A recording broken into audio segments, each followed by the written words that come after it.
Christian and Jewish text prophecies prove Islam's existence to protect the Jews from the Byzantines. Umar al-Khattab, because he is mentioned in the prophecy of the Jewish texts 400 years before Islam conquered Jerusalem against the Byzantines, which was a prophecy in Jewish texts in the 2nd century from Simon ben Yohai.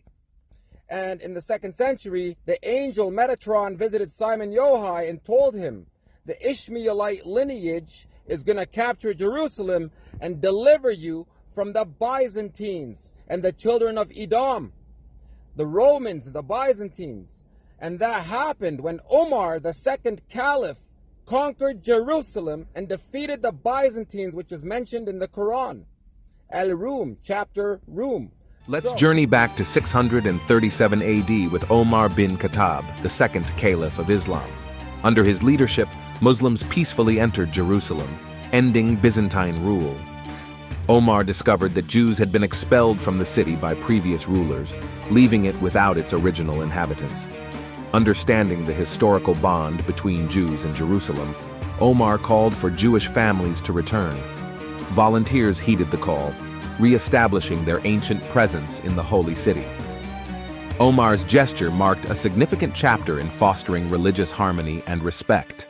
Remember your roots. Now, as a Muslim, I am told in my scriptures in the Holy Quran that God sent previous revelations. So when I look back and I see a Jewish prophecy which states that Jerusalem will be captured and the Jews will return to Jerusalem, and that happened in Umar al-Khattab's caliph, 2nd Caliph of Islam, and the Shias reject Umar al-Khattab, that's a Jewish prophecy fulfilled, which means your whole basis of rejection has made you leave the folds of Islam and the monotheistic teachings which came before it, Judaism, because as Muslims, we worship the same God as the Jews of Prophet Moses.